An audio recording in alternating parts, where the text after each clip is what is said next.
Welcome to Saugeen EDC, the local edge, where we're working in partnership for our community's future. I'm your host, Rose Austin. Join me as we talk with the people, partners, and businesses driving growth and innovation across our region. Hello, here we are with episode 2 of The Local Edge, the startup story, from idea to first sale.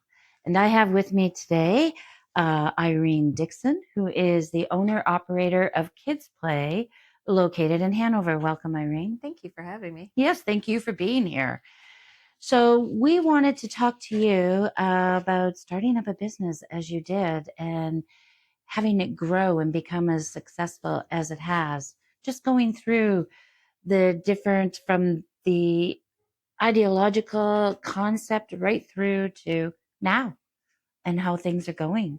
Your business was one of those that was a little offbeat. It's not retail. It's not, it's a service, and it's dedicated to kids and families, which is something that everybody is looking for.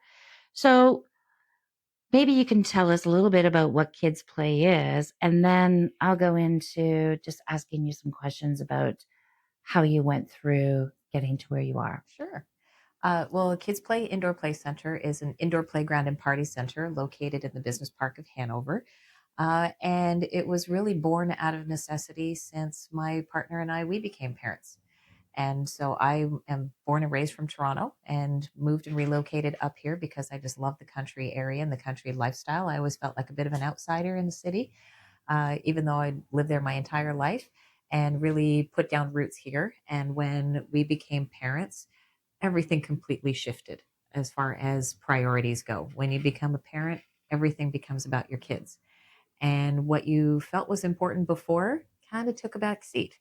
And so my background in interior design and architecture, marketing, business development, project management, even accounting, everything had kind of lended itself to culminating into what Kids Play has become and what my skill set was as far as bringing something like that to this area.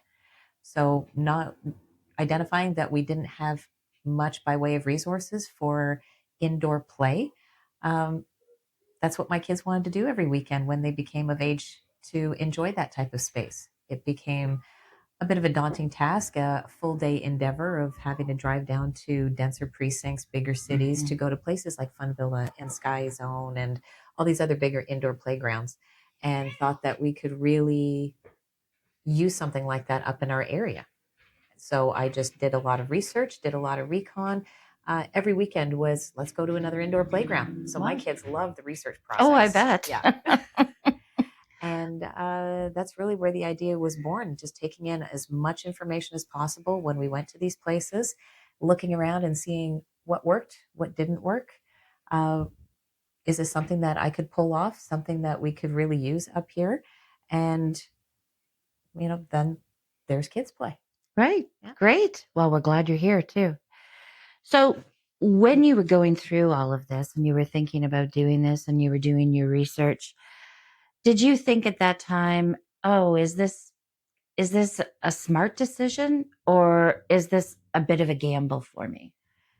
Honestly, it was a bit of both, because at this stage in my life, I really had to look at working remotely from my job down in the city, looking at my husband's job. He's a firefighter in Mississauga, so he's looking to retire soon. So we really had to look at what did the next stage of our lives look like up here? How much longer was I going to be able to work remotely for a business in Toronto? When he's due to retire, what were our income levels going to look like? So we really had to think about the long-term game as far as what did our lives look like financially in the next 5 years. So this is what kind of made me springboard and put everything into motion. Like, is this something that where we could actually flip incomes and I could be the main breadwinner in the house and really do something that I was going to enjoy and do something that was going to be fulfilling for the community. Great. Was there something in the very beginning that, as you were planning, going through the stages, that you completely underestimated before you started? Absolutely. no business is going to get off the ground perfectly. There's always going to be pitfalls, and you have to prepare for all of them. Uh, my location that I Mhm. was originally looking at fell through, Mhm. which caused me to have approximately a 10-month setback. So financially, was I prepared for that? Leaving my job, knowing that my timeline, my clock was going to be starting at a certain point in time. Now I was left without a steady income. And really, was I going to be prepared to deal with the financial fallout of that Mhm. and being able to raise enough capital and have that available to me in order to deal with the carrying costs of everything Right. and be able to pay my bills and until we were ready to open. Right. Right. So that would have been, you would have been thinking, am I going to run out of money before I even get this project started? Oh God, yes. Yeah, like, Yes. how where is that going to come from? So, if you don't mind, did you have to personally risk anything financially to get this project off the ground? Yes, absolutely. Because of this type of business that I was opening, I needed a unique building topology. It's not like I could go into any vacant retail space or commercial space. This was an industrial space that I needed, so it was very large, knowing it was going to come with a large price tag. There is all the play equipment that comes with that too. It's Mm-hmm. not like I'm purchasing inventory and retail fit out space or anything. Everything came with a very large price tag. So I had budgeted a certain amount for that. And with the 10-month setback, that meant now I had to deal with construction costs of a new build and having it fitted out to my needs. So that's where I knew that I was going to need more capital and all the carrying costs again with that setback. So Right. we, my husband and I, we risked everything. So you probably sat there a couple of times at least and said, is this worth it? Right? Is it worth going through this hassle Yeah. Yeah. financially, mentally, right? Trying to put everything into place to get to where you are. It's a lot of stress because opening a business, especially at my age, it's a huge financial risk because we have a family, we have Mm-hmm. obligations, Mm-hmm. we have responsibilities. So, we kind of put all of our eggs in one basket and with the hope that this was the right move and the right time to do it Right. and the right area to do it in. So we're all in. If for any reason kids play doesn't work out, it wouldn't be good. No. That's for sure. So yeah, we're completely invested in it. And honestly, I love it. As stressful as it is, I absolutely love it going into work every day, seeing all the kids, seeing the parents, creating these memories for them, Mhm. creating these special opportunities for them to connect with their kids, to connect with other families. Uh, it's well worth it, but no one is going to protect my investment more than me. So So you even yeah. have to be there. You So have to even be though it there to was a put in the work. very risky venture, Yeah, what you're saying is it was worth it, it was worth it. and it still is worth it. Yeah, Yeah. yeah. Um, was there any advice that you were given that you ignored? And if there was, do you regret it now? I wouldn't say that there was any advice that I ignored because one of the most important things that I tried to do was have a mentor in the indoor playground industry that I could be connected with to help guide me through the process, help give me the advice that I needed, and to help me with everything as far as setup cost and what things were going Mm. to cost.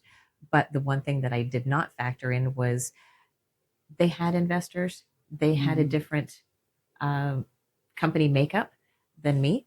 And so I was not as prepared financially for what everything was going to end up costing as opposed to them. And we're also in a very rural location Yes. as opposed to being in a city. So the financial implications are completely different. So you have to take the advice from these mentors with a grain of salt Hmm. and take what you can out of it and see how it's going to be relatable to your business. Right. Yeah. Yeah, because you're looking at a totally different demographic, Yeah. a less population base, Yeah. probably not as financially or economically upscale as some of the areas in the urban centers. Yeah. So it's very rurally based, Yeah, right? which is And why I'm priced and programmed according to the area that we're in. I know that we're not in a big city in a dense precinct, and I didn't want to overprogram and Mhm. overextend myself too much and have too much risk out the gate. I Right. wanted to establish this location first in the hopes Yes. that it was going to create a standard and create a reputation so that when I am ready to go forward with another location, then the brand will speak for itself and that we could program for other cities and other towns accordingly and Right. hopefully expand a little bit on what we Right. offer. So that's your objective down the Oh yeah. road, right? Is Yeah. to expand and franchise it out, Yes. perhaps maybe even. Yeah. Yeah. Good. Good.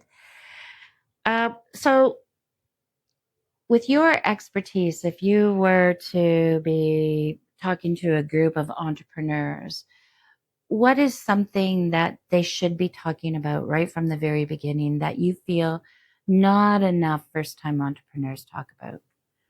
Uh, know your numbers. You have to know what your numbers are. If you don't have an idea of what your sales forecast could be, what your investment requirements are going to be, what your insurance requirements are going to be, what your inventory costs are going to be, any your overhead costs, your rent, your staffing. You need to know all these numbers so that you could have more accurate um, idea of what your revenue is going to be coming in so that you can set yourself up for success. If you pad your numbers too much, if you're overly optimistic, then you're just going to end up shooting yourself in the foot Right. because when reality sets in, you're going to be set up for Right. failure. So when you're looking at doing cash flow projections for a business that's just starting out, Yeah. am I wrong in saying your advice would be conservatively project your revenues, Yeah. but over project your expenses? Absolutely. Right. Absolutely. Where we kind of fell under this was when we first opened, there was so much buildup and so much anticipation to us opening. We had lineups around the building when we Mhm. first opened because families could not wait to get in the door, get their kids in and playing, see what we were all about. We were packed Mhm. for the first 6 months easily, reaching capacity every weekend within the first hour. Wow. Yeah. But then after a while, the novelty does start to wear off. And Mm. that's something that you have to think very realistically about. Yes, you are providing a service that fills a need that Mhm. families will want to come to, but you have to know that your existence will spawn competition. And so there are going to be other options down the road because they're going to see, oh, well, there's an indoor playground here. There's room for more competition out there. So now this place is going to offer this as an option. This place is going to offer this as an option. Or, you know, right now things have gotten a lot tighter economically because of tariffs, because of Right. oil, because of just the high cost of living. People are holding their money a lot closer to their chest. Mhm. And so they don't want to spend as much as they used to. You have to factor that in as well. So, with more options, with less affordability out there, you have to know that the honeymoon period will last for a while. And then what are you going to do to sustain yourself after that? I found Absolutely. out very quickly in our first year of business, we're much more seasonal than we expected to be. Mm. I was hoping that in the summer months, with it being as hot as it gets and muggy as it gets in the summertime, we are going to be a bit of a cooling center as well Right. Right. and temper the busyness of the colder, less seasonal Mhm. months with the summer months. But that's not the case. Mhm. Pe- Residents up in our area are just chomping at the bit to be outside because they've been cooped up for so Right. long. Being outside is free. Mhm. Coming to the playground costs money. So, how are you going to draw people back in and keep yourself relevant? So, you have to think of yourself as how are you going to bring in that revenue all year round when you know that now that you're going to have a slower period?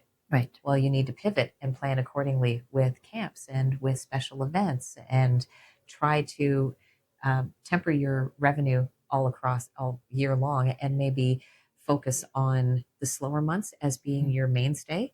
And that way, when you peak during the busier months, it's more gravy. So Right. don't think of the busier months as being your main, and then you have to deal with the fallout of the slower months. Mhm. You kind of have to flip your Adjust. focus Mhm. so that you know that that's your mainstay and then the additional revenue from the busier months are where you can pivot.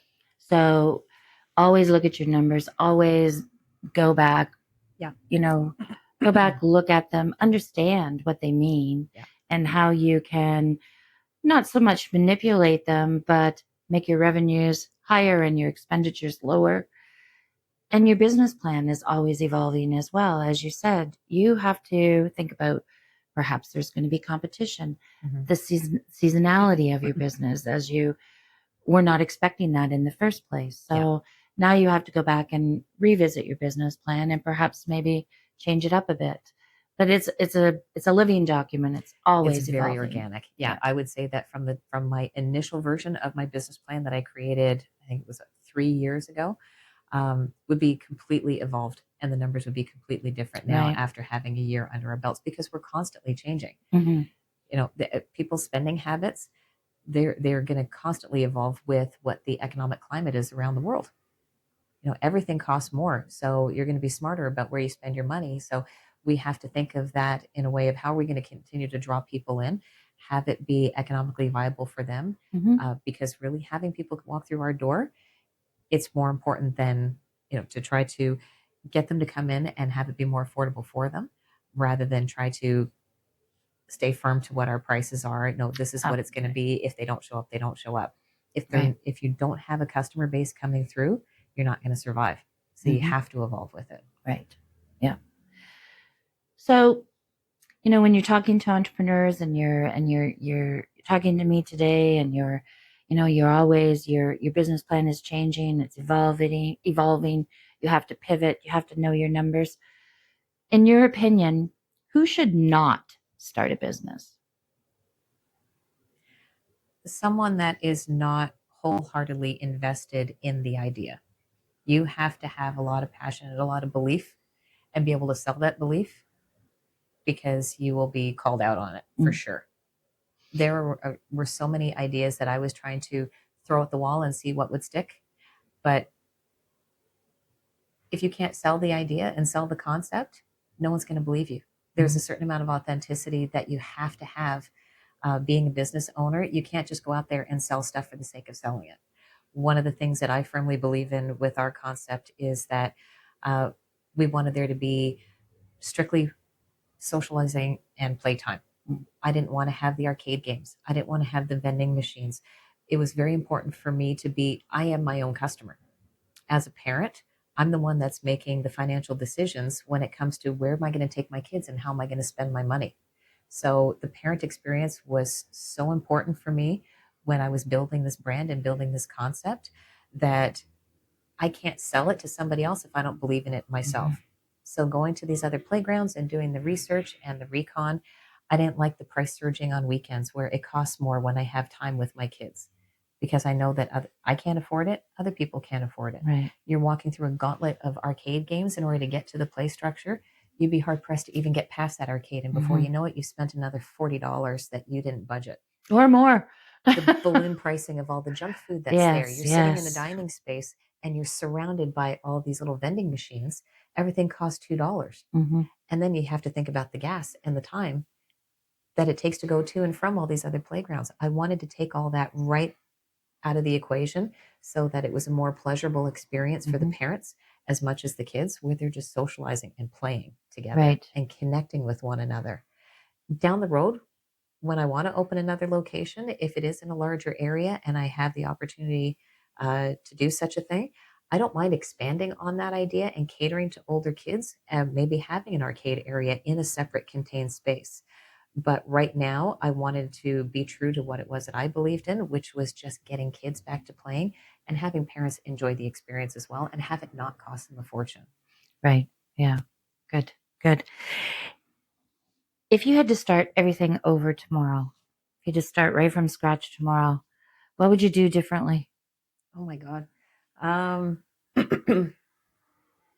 I honestly don't know, Mm, because I think I like to think that I did everything right out the gate, but I think I need to just ask more questions mm, about the initial process, because if you don't ask the questions, you're not going to get the answers, and you don't know what you don't know. mhm, So it's important to, the worst thing that people can tell you is that they don't know, or the answer no. So you right. have to ask a multitude of questions. Make sure that you have all the options available to you before you lock yourself into anything, whether it be a location, a financial plan, a business plan, business partners.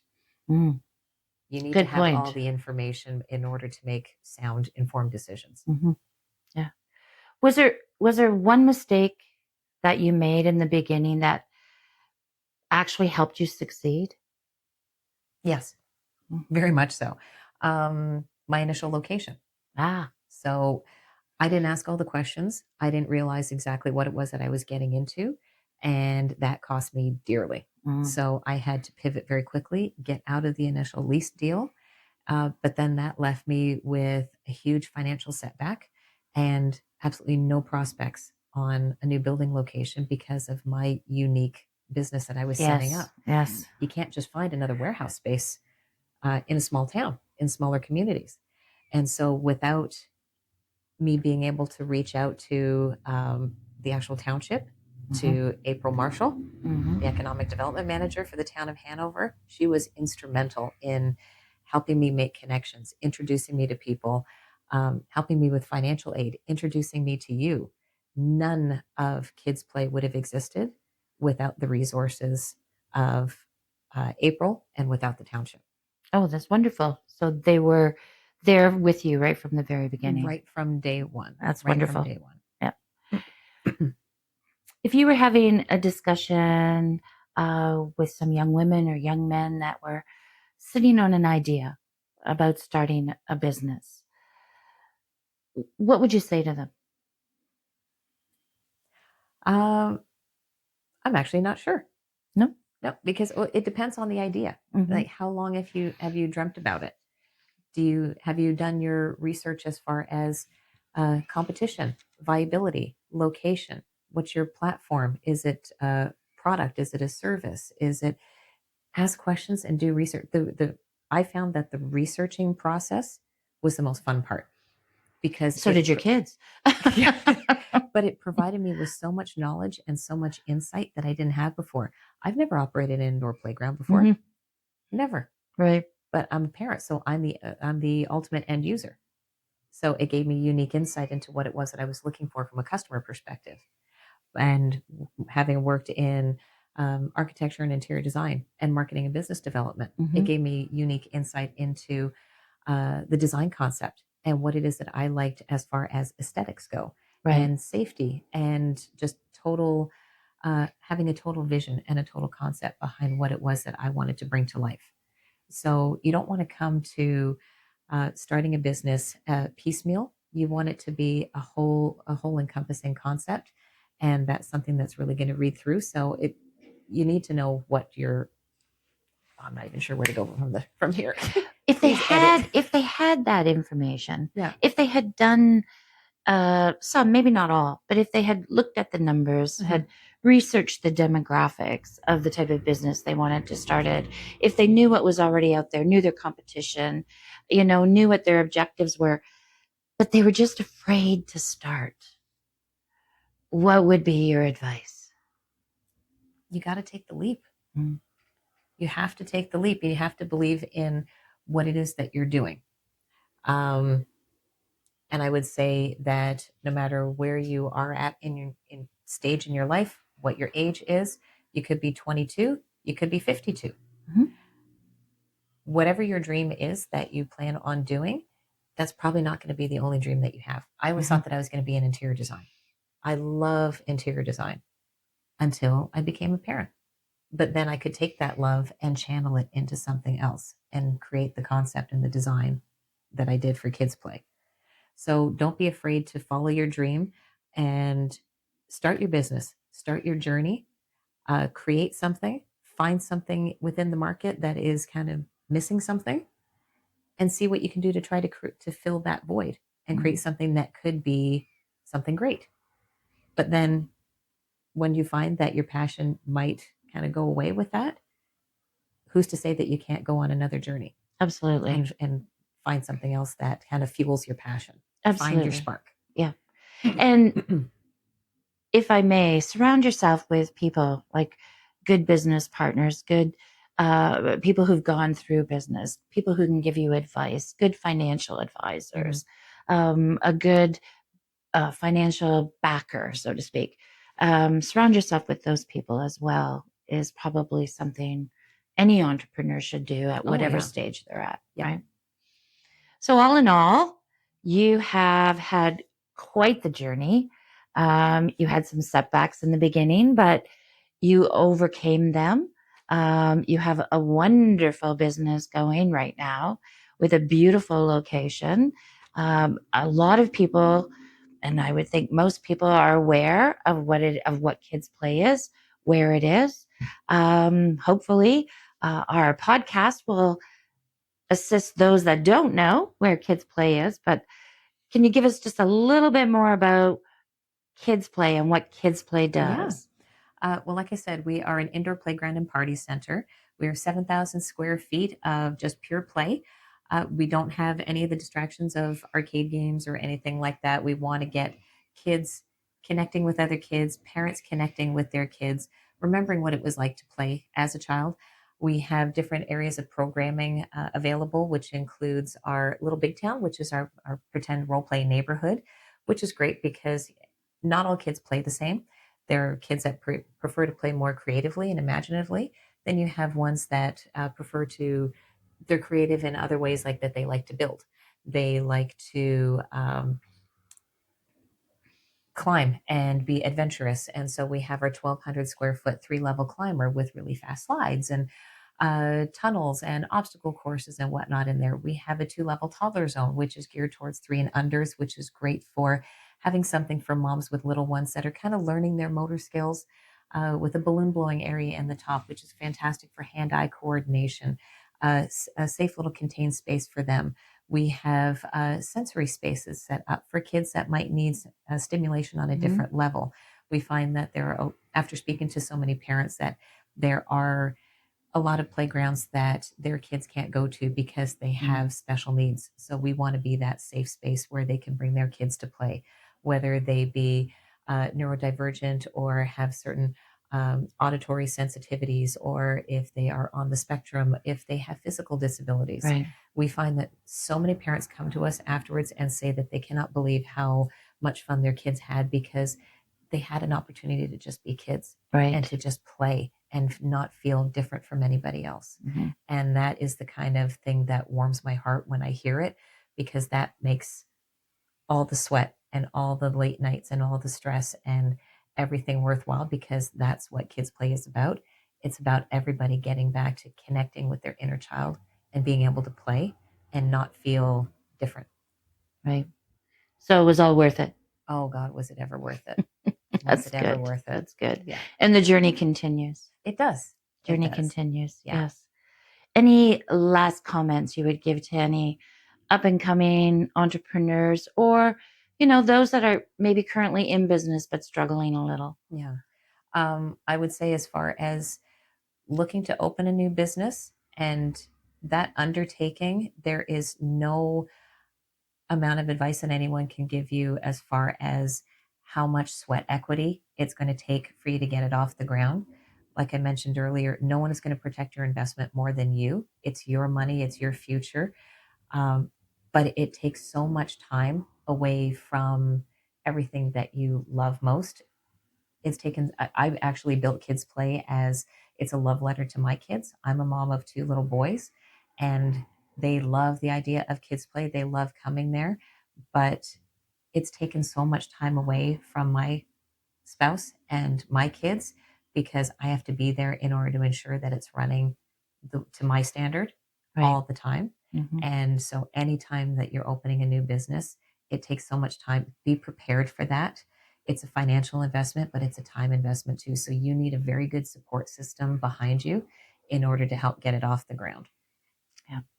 Good. Thank you, Irene. You're welcome. Thank you It for was a having me. pleasure having you here today. And remember, everyone, Kids Play is located in Hanover. Please go out, bring your kids, your grandkids, your nieces, your nephews, the neighborhood kids. Go on out and enjoy. Say hi to Irene. Thanks for listening to The Local Edge, brought to you by Saugeen Economic Development Corporation, working in partnership for our community's future. Be sure to subscribe and stay tuned for more stories of collaboration, resilience, and success across our local communities.